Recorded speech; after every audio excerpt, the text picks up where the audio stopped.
अस्सलाम वालेकुम। Faisalabad programme news night के साथ मैं हूं आपका मेज़बान मोहम्मद बिलाल डोगर। एम्ब्रॉयडरी सेक्टर के मसाइल क्या हैं? ये वो सेक्टर है जिसे एसएमईज़ के अंदर तस्वुर किया जाता है। हुकूमत की तरफ से सब्सिडी की पॉलिसीज़ आती हैं, लेकिन वो पॉलिसीज़ सिर्फ बड़े सेक्टर और बड़े टेक्सटाइल ऑनर्स के लिए रख दी जाती हैं बकौल एसएमईज़ के। हमेशा से एसएमईज़ को निगलेक्ट किया जाता है, लेकिन ये वो सेक्टर है जो कि मजबूती के लिए, पाकिस्तान की मईशत को बढ़ावा देने के लिए हमेशा से अपना किरदार अदा करता रहता है, लेकिन इनकी सुनी नहीं जाती। एम्ब्रॉयडरी सेक्टर के मसाइल हैं क्या?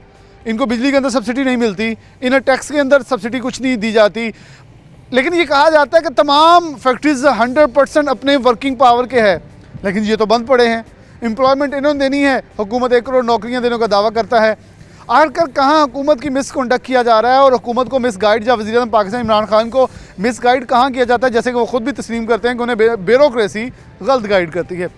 सबसे पहले हमारे साथ एम्ब्रॉयडरी एसोसिएशन के मेम्बरान मौजूद हैं, इनसे बात का आगाज़ करते हैं। अस्सलाम वालेकुम जी। वालेकुम सलाम जी। तो सब इस वक्त सबसे पहले अगर मैं पूछूं तो मसाइल आप लोगों के है क्या, जो कि शुरुआत से अगर हम शुरू करें प्रोग्राम के आगाज़ में ही, कि ये नुक्ते हैं जो कि असल बुनियाद है, जो जड़ हैं, जो कि ख़राबी की हैं और जिसमें हुकूमत आपका साथ देने के लिए तैयार नहीं है, ना आप लोगों को किसी भी तौर पर स्टेक होल्डर तस्लीम करने के लिए तैयार है।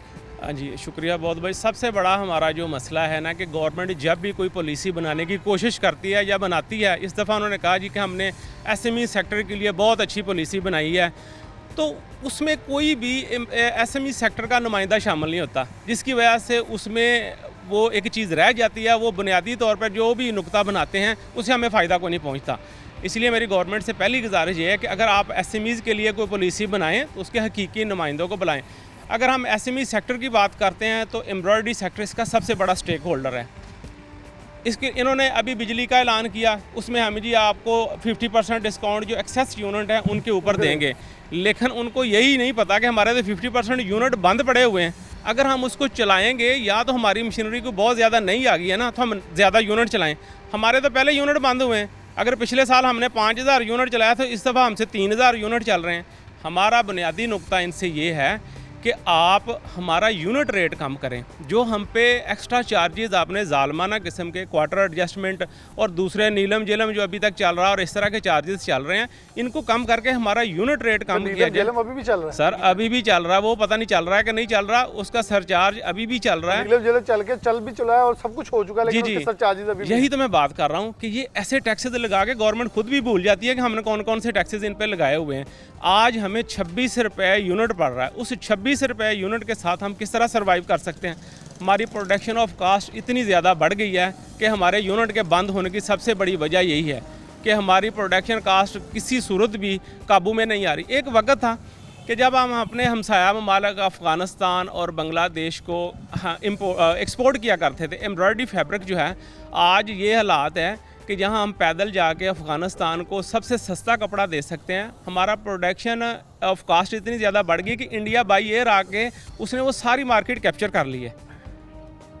हम एक्सपोर्ट क्या करना हमसे। लेकिन अभी कोविड की वजह से हमें एक क्वेश्चन मिला है, चलें ऑर्डर्स की वजह से, चलें आप लोगों को, क्योंकि सारा सेक्टर वो बंद हो गया, लेकिन डेफिनेटली बांग्लादेश ने, अफगानिस्तान ने, इंडिया ने खुल जाना है, तो फिर एकदम से वो जो बाहर हमारे पास है वो वापस भागे, बल्कि वो हमें गालियाँ भी देगा कि आप लोगों ने तो हमें लूटा है मुश्किल वक्त में।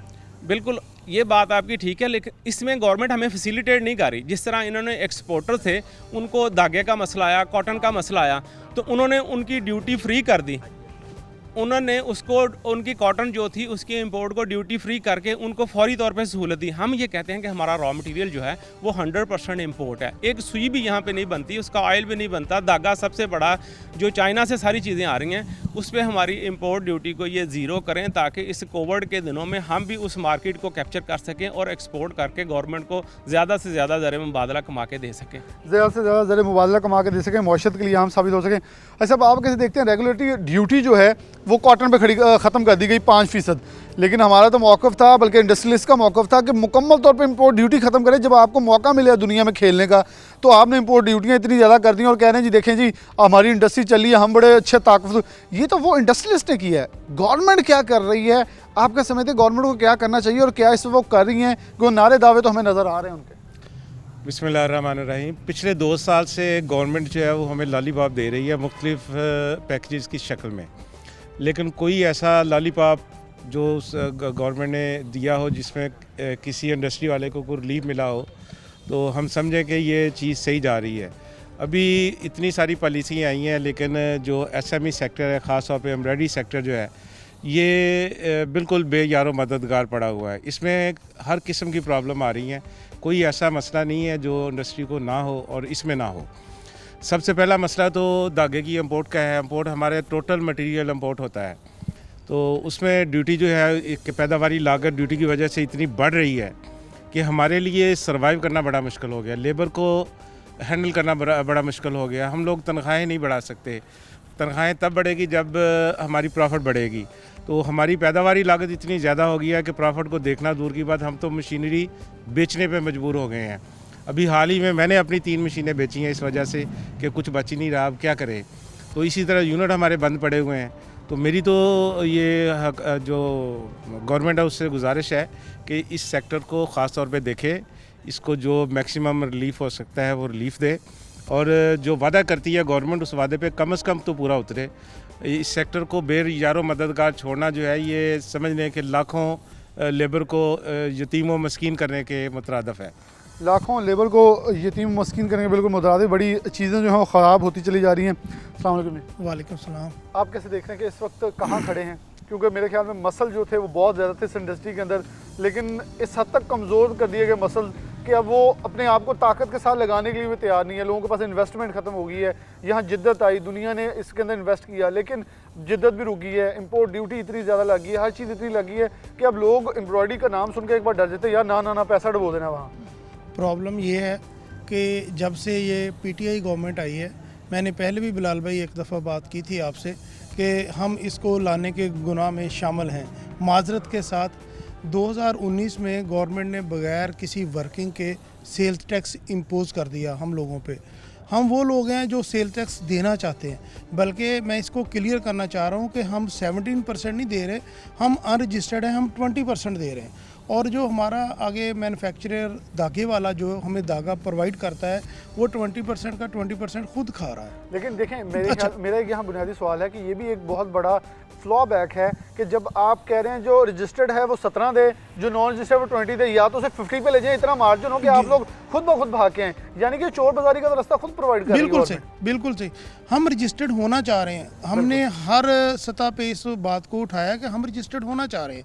हम 17% देना चाह रहे हैं, हम तो 20% दे रहे हैं, और वो गवर्नमेंट के खाते में भी नहीं जा रहा, वो लोग खुद ही खा रहे हैं। लेकिन हमारी चेन मुकम्मल नहीं है। देखिए, हम परचेज लेवल पे तो दे देते हैं, आगे सप्लाई जो है, हमने जो इनवाइसेस बनानी है वो किसको बनाकर देनी है? हम एंड यूज़र नहीं है, हम प्रोसेसर हैं। हमने प्रोसेसिंग करके आगे मार्केट में जो है इनवाइसेस किसको देनी है? हमारा ट्रेडर जो है, ताजर जो है, दुकानदार है, वो रजिस्टर्ड नहीं है।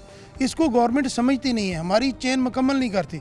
इसका कोई जवाब भी हमें नहीं दिया जाता कि हम कहाँ जाएं। हम दरमियान में फंस गए। 17% की बजाय हम 20% दे रहे हैं, और फिर हम मरात भी नहीं ले रहे। हाँ, बिजली के बिलों पे है, वो हमें मरात नहीं मिल रही। बिजली के बिलों पे तो हमारे साथ बहुत नाइंसाफ़ी हो रही है। यूनिट के ऊपर में आप लोग उससे बिल्कुल निकल जाते हैं, फिर भी आप लोगों को उसमें भी कुछ नहीं मिलता। देखिए, लास्ट ईयर जो भी है, हमारी मशीनरी अगर चल रही थी, किसी भी दोस्त की अगर 10 मशीनें हैं तो 10 की 10 चल रही थी, उसका बिल जो है 2 लाख रुपए आ रहा था। अब वजह ऐसी हो गई है कि उसकी 4-5 मशीनें चल रही हैं, तो वो जो पहले यूनिट जिस बेस पे उन्होंने पिछले साल यूज़ किए थे, वो तो वहाँ तक ही नहीं पहुँच सकते। तो वो 8% तो तभी मिलेगा ना, कि 8 रुपये का यूनिट तो तब मिलेगा कि अगर पिछले साल वालों से हम ज़्यादा यूज़ करें। हम तो वो बेनिफिट ले ही नहीं रहे। तीसरी अहम बात, इस सेक्टर को चलाने के लिए जैसे गवर्नमेंट ने अभी ऐलान किया है कि प्राइवेट स्कूल्स को हम लोन देंगे, बिला सूद कर्जे देंगे। गवर्नमेंट जो है वो अपने पास से सूद देगी बैंक्स को, और बैंक जो है वो रिफंड लेंगे प्राइवेट स्कूल से, सिर्फ जितना कर्जा वो लेंगे। तो हमें क्यों नहीं दिया जा रहा? हम भी एसएमईज़ हैं, हम इनडायरेक्ट एक्सपोर्टर हैं, ये बड़ी अहम बात है। हमें ये बहुत हल्के में लेते हैं। हम भी इनडायरेक्ट एक्सपोर्टर हैं। एक्सपोर्टर उस वक्त तक एक्सपोर्ट नहीं कर सकता जब वो कुछ पोर्शन हम एम्ब्रॉयडरी वालों से नहीं करवाता। उसका बेनिफिट सिर्फ एक्सपोर्टर ले रहा है। अगर एक्सपोर्टर के लिए E1 है, E2 है, रनिंग फाइनेंस है, बिला सूद कर्जे प्राइवेट स्कूल्स के लिए, हमें इनका दुख नहीं है। ये हमारे हिस्से हैं, हमारे इस माशरे का हिस्सा है। अगर वो कोई गवर्नमेंट की फैसिलिटीज़ अवेल करते हैं, हमें खुशी है। लेकिन हमसे सौतेली औलाद जैसा सलूक क्यों? ये सेक्टर बिल्कुल बंद हो रहा है। हमारी कुछ पॉलिसीज़ ऐसी हैं, इमरान खान तक हक़ाइक़ पहुंच नहीं रहे। मैं बहुत इस वजह से परेशान हूँ कि इमरान खान समझते हैं कि शायद बहुत अच्छा हो रहा है, जो उनके इर्द गिर्द टीम है वो उनको हमेशा अच्छे का लॉलीपॉप दे रही है। सारी चल रही है, उन्हें जी। ये नहीं बताया जाता कि 80% लूमें बिक चुकी हैं। जी जी, 80% लूमें बिक चुकी हैं। इसी तरह एम्ब्रॉयडरी यूनिट जो है बिक चुके हैं। ये भी बिक चुके हैं। और जो अब अगर फ़र्ज़ करें कल को काम निकल भी आता है तो वो काम करने के काबिल नहीं है, उन लोगों के पास पैसे ही नहीं है। उनको बिला सूद कर्जे जब तक ये नहीं देंगे वो काम नहीं चल सकेगा। लाखों लोग हमारे साथ मुंसलिक हैं जो कहते हैं कि ज़ाहिर बात है महंगाई इतनी ज़्यादा हो गई है, जो हमारे पास 20,000 पे काम कर रहा था वर्कर कह रहा है कि हमें 30,000 रुपये सैलरी दो। हम कहाँ से दें? हम तो कॉस्ट ऑफ प्रोडक्शन जो हमारी इतनी बढ़ गई है, हम तो ओवरहेड ही सर्वाइवल नहीं कर पा रहे। ओवरहेड सर्वाइवल नहीं कर पा रहे। मैं ब्रेक की तरफ बढ़ूंगा। अब ब्रेक से पहले मैं इतना कहूँगा, जैसे ये मेरे भाई कह रहे थे कि इस वक्त हालात ख़राब होते चले जा रहे हैं मज़दूरों के। खान साहब का बयान याद आता है कि, और पाकिस्तान तहरीक इंसाफ की गवर्नमेंट का बयान याद आता है कि हमारे पास इस वक्त जॉब है लेकिन मुलाजिम यहाँ जो मज़दूर हैं वो नहीं मिल रहे। साहिब मैं तो आज़ाना तौर पर यही कहूँगा, मज़दूर तो तब मिलेंगे ना जब उनकी तनख्वाहें बढ़ेंगी। आज भी उसकी तनख्वाह 17,000 से 20,000 के नीचे है। लेकिन आप कह रहे हैं, क्योंकि अगर हम एक बिज़नेस पॉइंट ऑफ व्यू से देखें तो डिमांड एंड सप्लाई पे चलता है। डिमांड बढ़ी है लेकिन सप्लाई के ऊपर जो चीज़ें सप्लाई करनी है, यानी कि मज़दूर आना है, उसकी तनख्वाह आज भी वही है। तो वो कैसे आपको ज़्यादा कम पैसों को अपनी जॉब दे जब उसको कुछ और मिल रहा है? तो डेफिनेटली पैसे बढ़ाएं, स्किल्स ख़ास तौर पर बढ़ाने के हवाले से कुछ काम करें, कोई इंस्टीट्यूट बनाएं ताकि लोग मैदान में आके अपना किरदार अदा कर सकें और इस चीज़ के अंदर, इस सेक्टर के अंदर खुशी से आएँ। ये ना कहें कि हमारा गला दबाना इसलिए हमने आना ही नहीं है। एक छोटी सी ब्रेक लेते हैं, दोबारा हाजिर होते हैं।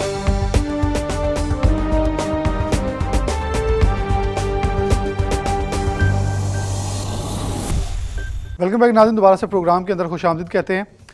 एम्ब्रॉयडरी मशीनें जहाँ लगी हुई हैं वहाँ मौजूद है, मुज़फ़्फ़र साहब हमारे साथ मौजूद हैं। इनसे बात का आगाज़ करते हैं।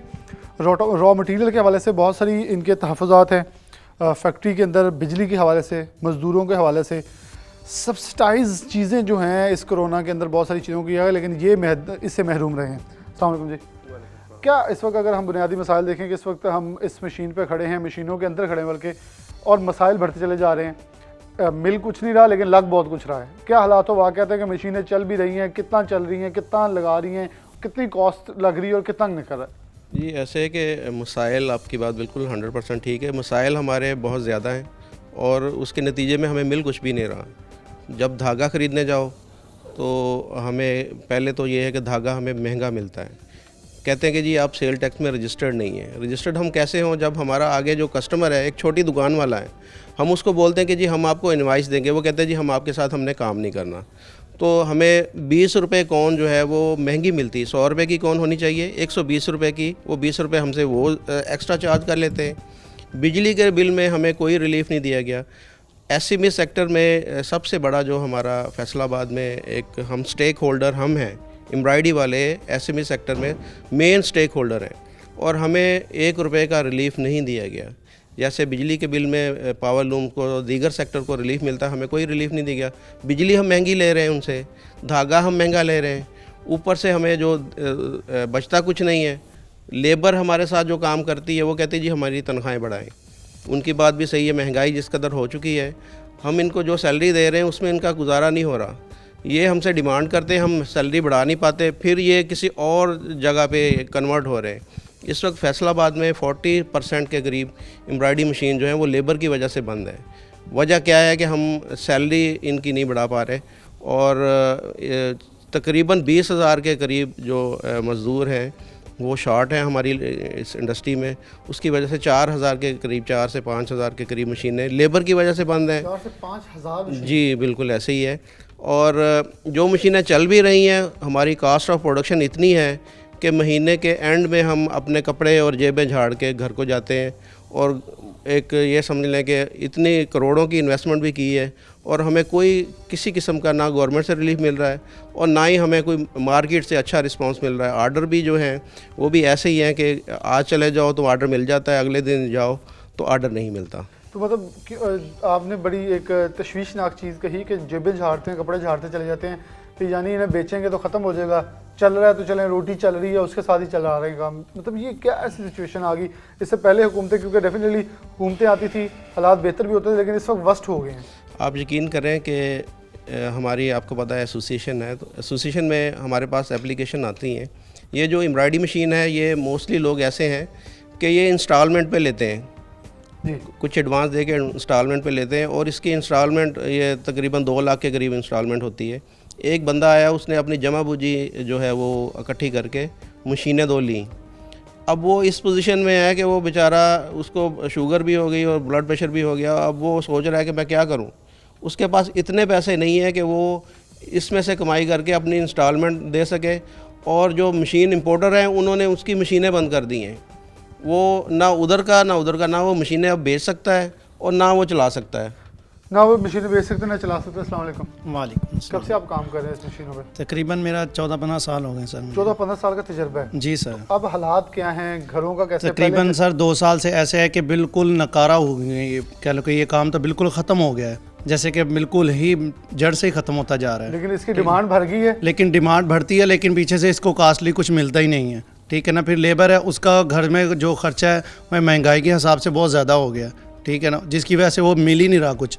ठीक है ना। यहाँ पर काम आते हैं, प्रदेश में आते हैं, यहाँ पर होटलों का 4-5 हज़ार का, खानेवाल का रहने वाला हूँ सर। खानेवाल के रहने वाले यहाँ मजदूरी करने आए आए कब से फैसलाबाद में? तकरीबन मैं 13-14 साल से हूँ सर। फैसलाबाद अब हालात आप अगर हमें कंपैरिजन करके बता देंगे, क्योंकि खान साहब कहते हैं कि हमारी हुकूमत ने इंडस्ट्री के लिए इतना अच्छा काम किया, इस वक्त हमारी इंडस्ट्री सर्वाइव कर रही है। सर, आप उन्हें अपनी जुबान से बताएंगे मजदूरों का हाल क्या है इस वक्त? तकरीबन 2 साल से मजदूर सिर्फ पिस रहे हैं और कुछ नहीं हो रहा, इसलिए कि 2 साल से कोई काम नहीं हो रहा। इंडस्ट्री बंद होती चली जा रही हैं, बिजली के बिल बढ़ते जा रहे हैं। ठीक है, घरों की टेंशनें बढ़ती जा रही हैं, जिसकी वजह से कह लो कि बैकअप होता ही चला जा रहा है। जिससे मालिक के पास अगर पैसे ना होंगे वो कहाँ से देगा हमें भी। ठीक है ना। वो मालिक अगर दुकान से लेने जाता तो दुकान से पैसे नहीं मिलते, वो कहते हैं मेरे पास अभी है नहीं है। ठीक है ना। तो वो फिर बैकअप होता ही चला जा रहा है, बैकअप होता ही चला जा रहा है। जी, मेरी शादियाँ 2 बच्चे हैं माशाल्लाह मेरे। तो इस वक्त आप कितना कमा लेते हैं? इस वक्त तकरीबन मेरी पहले जो पिछली हुकूमत थी मेरी 70,000 रुपये तनख्वाह थी, अब मेरी 30,000 रुपये तनख्वाह है। 40,000 कम हो गए हैं। 40,000 कम हो गए हैं। तो फिर इसके साथ मतलब डेफिनेटली कि मजदूर है तो उसके बच्चों को अगर वो कहीं काम पे लगा दे तो उसे मारा जाता है कि तुम अपने बच्चों से मजदूरी करवा रहे हो। बिल्कुल तो ऐसे ही बाप है। चाहता भी नहीं उसका बच्चा मांगे या मजदूरी करे, लेकिन फिर आकर क्या करेंगे हुकूमत की? सर वो पेट की खातिर ही निकलेगा ना आखिरकार। अगर भूख होगी तो भूख की वजह से निकलेगा घर से, और तो उसको कुछ नहीं मिलेगा। वो कहीं ना कहीं से तो चोरी करेगा, फिर कोई डाका डालेगा, किसी ना किसी के ज़रिए से तो निकालेगा ना वो अपने आप को, किसी तरह से वो बिल्कुल निकालेगा। अस्सलाम वालेकुम। वालेकुम सलाम। आपका नाम? नशेर। नशेर, आपकी उम्र कितनी है 18 साल। और स्टडी कितनी की है तुमने? मैंने नहीं नहीं पढ़ा। क्यों नहीं पढ़ा? हालात घर के ख़राब हो गए थे इसलिए मैंने नहीं पढ़ा। तो अब कब से इन मशीनों पे काम करते हो? 7 साल। 7 साल से मशीनों पे काम कर रहे हो? हाँ जी। तो क्या हालात हैं? पहले कितना मतलब घर में ले जाते थे? कितने घर में कितने अफराद हैं? मेरे 3 भाई हैं और एक मम्मा एक अब्बू हैं, तो 3 बहनें हैं। तो कितना कमा लेते हो? पहले हालात ठीक थे तो पहले मैं 20,000 कमा लेता था, अब 16-17 इतना कमा लेता हूँ। तो घर कैसे चलाते हो? कैसे सिलसिला चलता है घर का? वो हालात की दौड़ है ना, इसीलिए। तो पाकिस्तान इमरान खान साहब की गवर्नमेंट सही जा रही है? नहीं सही जा रही होती तो लड़के हमारे पूरे होते। पहले कितने लड़के यहाँ काम करते थे तकरीबन? पहले ज़्यादा थे, हम खुद नए आए हैं, हमको खुद नहीं पता कितने थे पहले। सिर्फ इस बच्चे से पूछने का वजह ये थी, मुझे एकदम नज़र पड़ी तो मैंने इसकी उम्र पूछी, तो इसने कहा 18 साल मेरी उम्र है। प्रॉब्लम ये है, ये पाकिस्तान हमारा है, मुस्तकबिल है इस पाकिस्तान का हमारे हाथों में। कायद मोहम्मद अली जिन्ना के मामार हैं ये बच्चे, लेकिन इन मामारों के साथ जैसे खिलवाड़ किया जा रहा है वो बहुत ही भयानक है। क्यों भयानक है? क्योंकि ये वो बच्चे हैं जिन्हें पाकिस्तान का आगे जाके सर फ़ख्र से बुलंद करना था, लेकिन हुआ क्या है उसके बरअक्स हुआ कि हमने इस हद तक नाकिस पॉलिसियाँ बनाई कि हमने इन्हें मज़दूरियों पे मेहनत कश पे लगा दिया, और साथ हमने कहा जी जो मज़दूर है या चाइल्ड लेबर है वो मना है। चाइल्ड लेबर उन ममालिक में मना होती है जो सहूलियात देते हैं, उन ममालिक में तो इसे मेरे ख्याल में फ़र्ज़ ऐन कर दिया जाइए जहाँ इस हुकूमत और इतनी नालायक हुकूमत में, सिर्फ इसको नहीं सब हुकूमतों कहते हैं, क्योंकि ये बच्चे सिर्फ 1-2 साल से नहीं बल्कि कई सालों से हैं, लेकिन अब ज़्यादा लोग मजबूर होने लगे हैं। आखिर मौजूद से इनसे बात करूँगा, क्या कहेंगे? मतलब आपके पास तो ये बच्चे आते भी डेफिनेटली आप डरते होंगे कि जो चाइल्ड लेबर वाले ना आ जाए, लेकिन इनकी फैमिलीज़ आके आपके पास बिलखती होंगी कि जी अब देखें आप खुद हैंड टू माउथ हुए हैं, लेकिन ये भी लोग हैं, गुर्बत इतनी, हमें भी सड़कों पर लोग मिलते हैं, ऐसे ऐसे लोग मिलते हैं कि हैरान होते हैं यार ये भी मांग रहा है।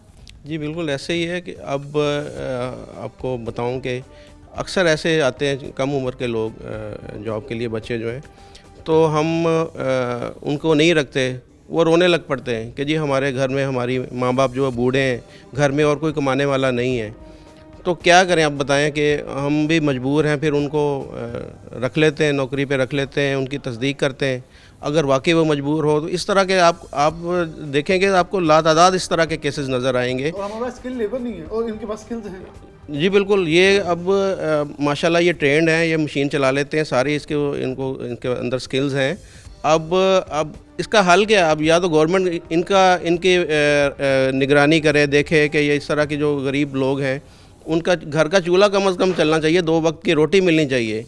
अब अगर रियासत या हुकूमत इस तरह के काम नहीं करेगी तो फिर इन बेचारों को तो फिर काम करना, मेहनत मजदूरी करना। हम नई नौकरी देंगे तो कभी ये जराइम में मुलव्वस हुआ तो सबसे पहले मुझसे पता लेने आ गया कि इसने मुझे नौकरी नहीं दी थी। ऐसे ही है, अब देखें स्ट्रीट क्राइम में मोस्टली जो होते हैं इसी तरह के बच्चे होते हैं कि जब इनको कोई नौकरी पे नहीं रखता या इनको रोज़गार नहीं मिलता तो वो बुरे कामों में फिर ज़ाहिर है उन्होंने अपने घर का सर्कल किसी ना किसी तरीके से तो चलाना है। बिल्कुल, जब भूखे को रोटी नहीं मिलेगी, वो कहते हैं जब अपना हक नहीं मिलता तो छीन के लिया जाता है।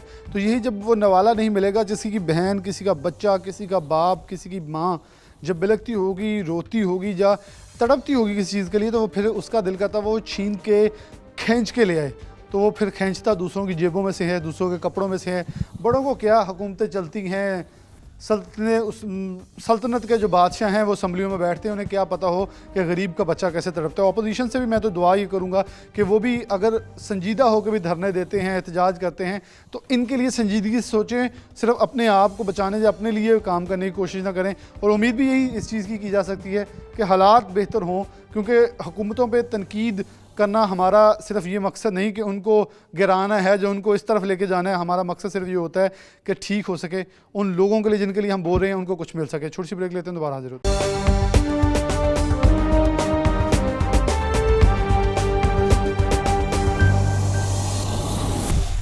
वेलकम बैक नाज़रीन, दोबारा से प्रोग्राम के अंदर आपको खुशामदीद कहते हैं। एम्ब्रॉयडरी के मसाइल के हवाले से बात कर रहे हैं, क्योंकि वो सेक्टर है, अगर हम देखा जाए तो सिर्फ कपड़ा नहीं बल्कि हर आइटम जो हम रोज़मर्रा की जिसके ऊपर एम्ब्रॉयडरी होती है, डेफिनेटली ये वो चीज़ है जो घरों के अंदर अड्डों के ऊपर सामान बना करता है। जैसे प्रोग्राम पूरे के अंदर हम डिस्कस करते आ रहे हैं, जिद्दत के साथ हमें बढ़ना होगा, ऑर्डर्स सब कुछ हमें मिल रहा है, क्योंकि डेफिनेटली पूरी दुनिया के अंदर पेंडेमिक ने हमें एक मौका दिया है कि हम आगे बढ़ें। लेकिन उस मौके के अंदर सबसे ज़्यादा हमें नुकसान ये हो रहा है कि खुद अपनी मदद आपके तहत हमारी इंडस्ट्री जो है वो सर्वाइव करने की कोशिश कर रही है। लेकिन सबसे अहम चीज़, अहमियत की हामिल चीज़ ये है कि हमारी गवर्नमेंट जैसे वो सब्सिडीज़ या वो रिलीफ नहीं दिया जा रहा। बिल्कुल मैं मुतफिक हूँ, नारे बड़े अच्छे मारते हैं, दावे फिर बहुत अच्छे किए जा रहे हैं, लेकिन रिलीफ जो पैकेजेस हैं वो मुतारिफ वैसे नहीं करवाए जा रहे। मुतारिफ भी बल्कि हो जाते हैं, लेकिन उनका अमली जामा पहनाने के लिए कोई अमल दरामद जो है वो नहीं सामने आ रहा। फरूक यूसुफ साहब हमारे साथ मौजूद हैं, एम्ब्रॉयडरी एसोसिएशन के पैटर्न इन चीफ भी हैं और साबिक Faisalabad chamber of commerce and industries के नायब सदर भी रह चुके हैं। फरूक भाई, बहुत शुक्रिया वक्त देने के लिए। इस वक्त आपके ख्याल में हम अगर बुनियादी पहला सवाल ये करूँ, फारूक यूसुफ के मुताबिक एम्ब्रॉयडरी कहाँ खड़ी है और एम्ब्रॉयडरी को जो मसाइल हैं वो इस वक्त क्या हैं? हुकूमत की तरफ से बहुत सारे सेक्टर्स को रिलीफ देने का वादा किया गया, लेकिन अभी तक इलेक्ट्रिसिटी वाले बिल के ऊपर इमरान खान का जो वादा था कोई ऐलान नहीं हुआ। फैसलाबाद में 13 अरब का ऐलान हुआ, कुछ नहीं मिला। तो कैसे देखते हैं इस वक्त आपकी जो ये सेक्टर है ये कहाँ खड़ा है, उसे मसाइल क्या हैं? बिस्मिल्लाहिर्रहमानिर्रहीम। सबसे पहले तो मैं आपको शुक्रिया अदा करूँगा कि आपने एक बड़े अहम इशू पे, देखें ये एक ऐसा सेक्टर है जो आपकी एक्सपोर्ट को बढ़ाने में बड़ा अहम रोल अदा करता है। आप आज यहाँ पर तशरीफ़ लाए, मैं आपको इंशाअल्लाह ताला ऐसी चीज़ें बताऊँगा जो हुकाम बाला तक पहुँचाना नहायत ज़रूरी हैं। सबसे पहले देखें, हमें ये समझने की ज़रूरत है कि एक ऐसा सेक्टर जो आपको एक्सपोर्ट को बढ़ाने में मदद करता है, आपके जितने लोगों हैं, जितनी वो एम्ब्रॉयडरी होकर जा रही है, इन एम्ब्रॉयडरी मशीन से होकर जा रही है। अब ये एम्ब्रॉयडरी मशीन्स कहाँ खड़ी हैं? ये आज से आप 4-5-6 साल पहले चले जाएं तो ये एक मशीन पाकिस्तानी रुपीज़ में 20 लाख के करीब थी। आज ये मशीन जो है वो 50 लाख से लेके 70 लाख तक है। मुख्तलिफ उसमें कैटेगरीज आती हैं। एक तो आम आदमी की दस्तरस से निकल गई, और क्यों निकल गई? देखें, 2 चीज़ें हैं कि हमने बहुत सारी आरडी ड्यूटीज़ लगाई, ऐसे बैरियर्स लगाए जिससे जो है कि मशीन महंगी हुई। फिर आपके डॉलर ने जो है इसको इतना मुतासर किया कि ये 20 से 50 तक पहुंच गई। एक वक्त था कि इस पे कुछ हमारी साबका हुकूमतें थी, उनकी तरजीहात में थी कि हमने इंडस्ट्री को रिलीफ देना है, इंडस्ट्री को खड़ा करना है। तो एक SRO 727 था जिसके तहत आपका सेल टैक्स एग्जेम्प्ट हो जाता था, आपका इनकम टैक्स उस पर नहीं था। ये मशीन सस्ती आम आदमी की दस्तरस में थी। आज वो सारी चीज़ें ख़त्म है। SRO 727 नहीं अप्लाई होता, आपको वो सेल टैक्स देने पड़ते हैं, डॉलर हैं, और आम आदमी की दस्तरस से मशीन निकल गई।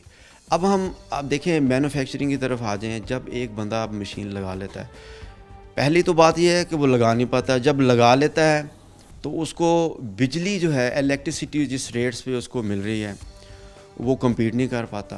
वो अपने अखराजात को उस तरह से मीट नहीं कर रहा, उसकी कॉस्ट महंगी पड़ती है। मार्केट में जो उसको दुकानदार हैं वो उस तरह से उनको रेट नहीं देते। अभी सबसे बड़ा इशू ये है, आप पता है कि एक चेन मुकम्मल नहीं हुई। जितने भी ये शॉपकीपर्स हैं ये रजिस्टर्ड नहीं है। एम्ब्रॉयडरी सेक्टर को रजिस्टर्ड होने के लिए कहा जाता है। जब ये रजिस्टर्ड नहीं होते तो इनको वो मराद नहीं मिलती। अब ये समझने वाली बात है कि एम्ब्रॉयडरी सेक्टर क्या करे। वो कहता है कि हम रजिस्टर्ड होने को तैयार हैं, हमें हमारा शॉपकीपर जो है वो हमसे सेल टैक्स की इनवाइस ले, लेकिन वो शॉपकीपर जब लेने को तैयार नहीं है तो एम्ब्रॉयडरी सेक्टर क्या करे। अब आप देखें बिजली के, इलेक्ट्रिसिटी के जितने भी रिलीफ दिए गए उसमें ये एम्ब्रॉयडरी सेक्टर हाल ही नहीं कर रहा। एक हाल है उसमें 6 छोटे छोटे सबलेट उन्होंने किए हुए हैं, किसी के पास 2 मशीनें हैं, किसी के पास 4 मशीनें हैं। वो किस तरह से वो रिलीफ लेंगे जो बिजली का आप दे रहे हैं। लोड पे आपने दिया, वो फाल नहीं करते। अभी आपने कहा कि जी इतने यूनिट चला लें और फिर उसके ऊपर आपको 50%, उस पर वो फाल नहीं करते। फिर आपने कोविड में बहुत बड़े बड़े SME सेक्टर के लिए आपने नारे लगाए कि जी हम उनको फ्री लोन दे रहे हैं, कम इंटरेस्ट पे दे रहे हैं। तो मैं समझने से कासर हूँ कि ये SME सेक्टर किसको कहते हैं। जो 20 करोड़ का लोन ले ले, 5 करोड़ का लोन ले ले, वो SME सेक्टर। SME सेक्टर भाई वो है जो मर गया है, जिसके पास 2 मशीनें 4 मशीनें, जो 10 लाख से 50 लाख से काम कर रहा है, 20 लाख से कर रहा है। आप मीडियम में जाएंगे तो वो करोड़ों में आ जाएंगे। तो किसी एक बंदे को मैं आपके प्रोग्राम के तवज्जो से ये दावा करता हूँ कि मुझे किसी रियल SME सेक्टर को लोन मिलते हुए दिखा दें। उनके पास तो वो प्रॉपर्टियाँ ही नहीं है मॉर्गेज कराने के लिए। वो कहाँ से वो प्रॉपर्टियाँ ले आएँ। अगर उनके पास करोड़ों रुपए लेने या लाखों रुपए लेने के लिए प्रॉपर्टियाँ होती तो वो अपनी सैलरियाँ ना दे देते। मेरे ख्याल में अगर हम नौजवान हुनर प्रोग्राम की बात भी करते हैं तो हमारा फैसलाबाद मशहूर था कि गुलाम मोहम्मदाबाद लोगों ने 2-2 3-3 रूमें लगाई थी। फिर ये जब आपकी एम्ब्रॉयडरी का सेक्टर एक आया तो लोगों ने एक घर में नीचे अपनी एम्ब्रॉयडरी लगा ली, एक कमरे में लगा लीजिए, एक हॉल में लगा ली और ऊपर अपनी रिहाइश रख ली। ये वो था जिनका डेली सर्कल चल जाता था इससे, जो अपना मंथली जो भी पैसे निकाल के। लेकिन वो सब देखा हमने एकदम से डिस्टर्ब। अब फिर हुकूमत कह रही देखें जी हमारी कितनी कामयाब पॉलिसीज़ हैं कि पूरे फैसलाबाद की मशीनें, इन्हें ये समझाना होगा कि आधी मशीनें तो लोग बेच चुके हैं, जो 20% थी वो तो चल ही जानी थी। अब अच्छा, आपको ये पता है बेच कैसे चुके हैं? लोहे के 4 लाख की मशीन, 50 लाख वाली मशीन 4-5 लाख में कबाड़ में जाकर बिक जाती है।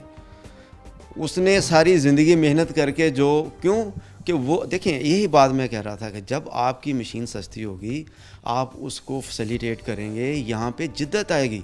आप देखें एक आम एम्ब्रॉयडरी वाला बंदा जो है, किसी टेक्सटाइल सेक्टर को ले लें आप, जब तक उसके पास लड़ने वो आज मुकाबला करने वाली जो जिद्दत जहाँ दुनिया में आ गई, आप फॉरेन कंट्रीज़ में देख लें वो कहाँ पहुँच गए। हाँ वही 20 साल पुरानी मशीनें, 10 साल पुरानी मशीनें। भाई आप मशीनों वालों को, इम्पोर्टरों को फैसिलिटेट करेंगे, मशीन सस्ती देंगे, इनोवेशन आएगी, जिद्दत आएगी, एम्प्लॉयमेंट क्रिएट होगी। देखें एक लिंक है, हमें ये समझना है, हमें अपने हुकामे वाला को ये समझाना है, ये बात बतानी है कि जब इंडस्ट्री 4 लाख की मशीनें बिकती हैं तो उसके बैड इम्पैक्ट्स क्या हैं।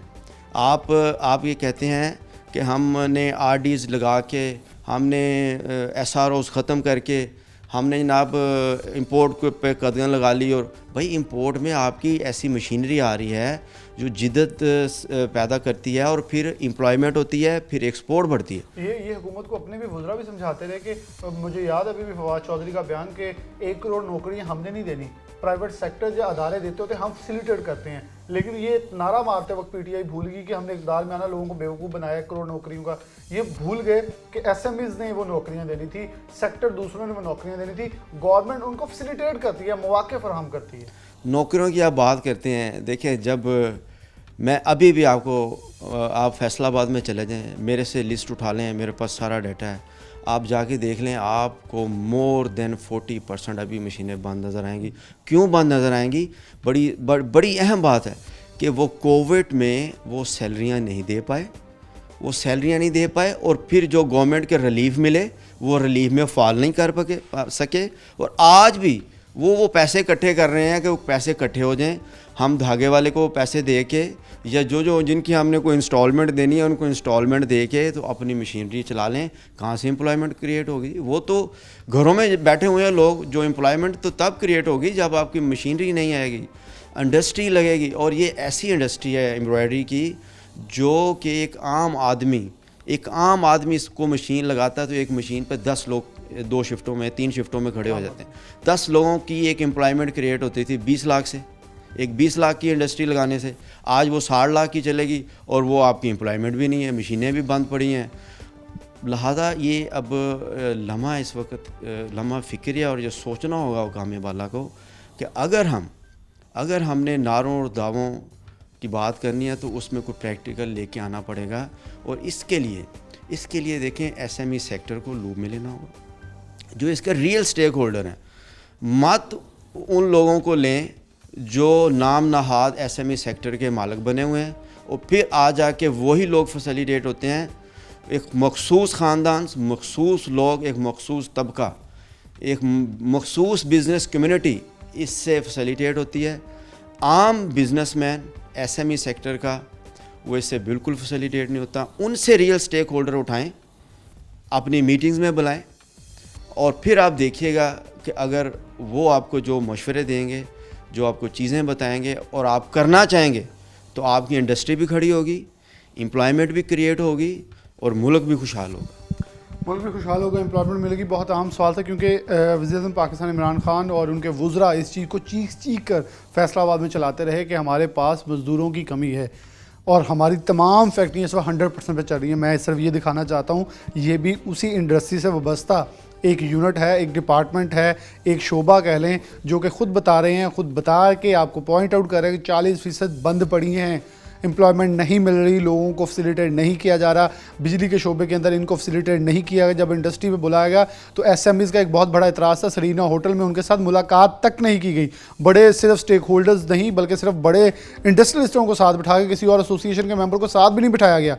तो ये ज़्यादतियाँ और ख़ास तौर पर एक मैं इसे तासुब कहूँगा, एक तासुब की जो फ़िज़ा से ख़त्म करना होगा। तमाम लोगों को एक टेबल के ऊपर बिठाना होगा ताकि उनको ये एतमाद बहाल किया जा सके। जैसे Faisalabad chamber of commerce and industries एक एतमाद बहाल करता है कि सबका चैम्बर है, ऐसे ही पाकिस्तान के वज़ीर-ए-आज़म को चाहिए वो बताएं वो सबके वज़ीर-ए-आज़म हैं, ना कि सिर्फ किसी एक शोबे के वज़ीर-ए-आज़म हैं। इसी के साथ प्रोग्राम न्यूज़ नेट से इजाज़त दीजिए। अल्लाह हाफ़िज़।